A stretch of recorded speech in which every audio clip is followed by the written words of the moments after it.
ओम नमो भगवते वासुदेवाय। आज मैं बृहस्पतिवार कथा सुनाने जा रही हूँ। कथा को अंत तक जरूर सुनिएगा, इससे आपको बृहस्पति देव और भगवान विष्णु की कृपा प्राप्त होगी और आपका जीवन धन धान्य और खुशहाली से भर जाएगा। प्राचीन काल की बात है, एक राजा राज करता था। वह बहुत ही दानी था। वह हर गुरुवार को व्रत रखकर दीन दुखियों की मदद करके पुण्य प्राप्त करता था, परंतु ये बात उसकी रानी को अच्छी नहीं लगती थी। वह ना तो व्रत रख करती थी और ना ही दान पुण्य में विश्वास रखती थी। इतना ही नहीं, वह राजा को भी ऐसा करने से मना करती थी। एक समय की बात है, राजा शिकार खेलने के लिए वन गए। घर पर रानी और दासी थी। उसी समय गुरु बृहस्पति देव साधु का रूप धारण कर राजा के दरवाजे पर भिक्षा मांगने आए। साधु ने जब रानी से भिक्षा मांगी तो वह कहने लगी, हे साधु महाराज, मैं इस दान पुण्य से तंग आ गई हूँ। आप कोई ऐसा उपाय बताएं जिससे कि सारा धन नष्ट हो जाए और मैं आराम से रह सकूं। इतना सुनकर बृहस्पति देव ने कहा, हे देवी, तुम बड़ी विचित्र हो। संतान और धन से कोई दुखी होता है?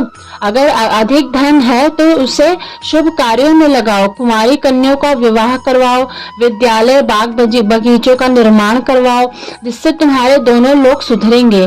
परंतु साधु की इन बातों से रानी को खुशी नहीं हुई। उसने कहा कि मुझे ऐसे धन की आवश्यकता नहीं है जिससे मैं दान दूं और जिसे संभालने में मेरा सारा समय नष्ट हो जाए। तब साधु ने कहा, अगर तुम्हारी ऐसी इच्छा है तो मैं जैसा तुम्हें बताता हूँ तुम वैसा ही करना।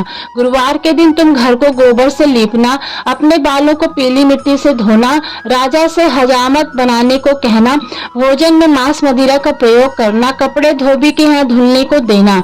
इस प्रकार 7 बृहस्पतिवार करने से तुम्हारा समस्त धन नष्ट हो जाएगा। इतना कहकर साधु के रूप में बृहस्पति देव अंतर ध्यान हो गए। साधु के अनुसार वह कही बातों को पूरा करते रानी को केवल 3 बृहस्पतिवार ही बीते थे। उसकी समस्त धन संपत्ति नष्ट हो गई। भोजन के लिए राजा का परिवार तरसने लगा। तब एक दिन राजा ने रानी से बोला, हे रानी, तुम यहीं रहो, मैं दूसरे देश को जाता हूँ, क्योंकि यहाँ पर सभी लोग मुझे जानते हैं, इसलिए मैं कोई छोटा कार्य नहीं कर सकता। ऐसा कहकर राजा दूसरे देश चला गया। वहाँ वह जंगल से लकड़ी काट कर लाता और शहर में बेचता। इस तरह वह जीवन यापन करने लगा। इधर राजा के परदेश जाते ही रानी और दासी दुखी रहने लगी। एक बार जब रानी और दासी को 7 दिन तक बिना भोजन के रहना पड़ा तो रानी ने अपनी दासी से कहा, हे दासी, पास ही के नगर में एक बहन रहती है, वह बड़ी धनवान है, तो उसके पास जा और कुछ ले आ, ताकि थोड़ी बहुत गुजर बसर हो जाए। दासी रानी की बहन के पास गई। उस दिन गुरुवार था।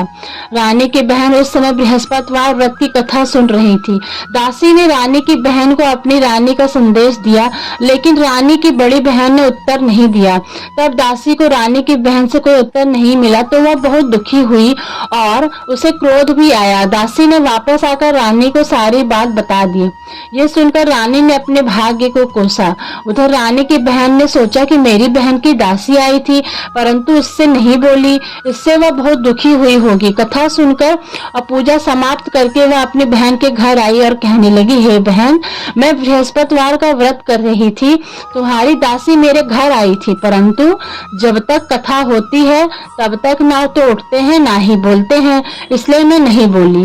बताओ दासी क्यों आई थी? रानी बोली, बहन, तुमसे क्या छिपाऊं, हमारे घर में खाने तक का अनाज नहीं है। ऐसा कहते कहते रानी की आंखें भर आई। उसने दासी समेत पिछले 7 दिनों में भूखे रहने की पूरी बात अपनी बहन को बता दी। रानी की बहन बोली, देखो बहन, भगवान बृहस्पति देव सबकी मनोकामना को पूर्ण करते हैं। देखो, शायद तुम्हारे घर में अनाज रखा हो।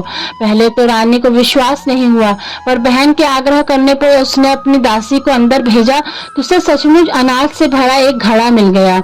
ये देखकर दासी को बड़ी हैरानी हुई। दासी रानी से कहने लगी, हे रानी, जब हमको भोजन नहीं मिलता तो हम व्रत ही तो करते हैं, इसलिए क्यों ना इनसे व्रत और कथा की विधि पूछ ली जाए ताकि हम भी व्रत कर सकें। तब रानी ने अपनी बहन से बृहस्पतिवार व्रत के बारे में पूछा। उसकी बहन ने बताया, बृहस्पतिवार व्रत में चने की दाल, मुनक्का, केले की जड़ में अर्पित करें तथा दीपक जलाएं। कथा सुने और पीला भोजन ही करें। इससे बृहस्पति देव और भगवान विष्णु प्रसन्न होते हैं। व्रत और पूजा विधि बताकर रानी की बहन अपने घर को लौट गई। 7 दिन के बाद जब गुरुवार आया तो रानी और दासी ने व्रत रखा। वह गुड़साल में जाकर चना और गुड़ लेकर आई, फिर उससे केले की जड़ तथा विष्णु भगवान की पूजा की। जब पीला भोजन की चिंता को लेकर दोनों बहनें दुखी हुई, चूंकि उन्होंने व्रत रखा था इसलिए बृहस्पति देव उनसे प्रसन्न थे। वह एक साधारण व्यक्ति का रूप धारण कर 2 थाली में भोजन दासी को दे गए। भोजन पाकर दासी प्रसन्न हुई और रानी के साथ मिलकर भोजन ग्रहण किया। उसके बाद वह सभी गुरुवार को व्रत और पूजा करने लगी। बृहस्पति देव की कृपा से उनके पास फिर से धन संपत्ति आ गई, परंतु रानी फिर से पहले की तरह आलस्य करने लगी।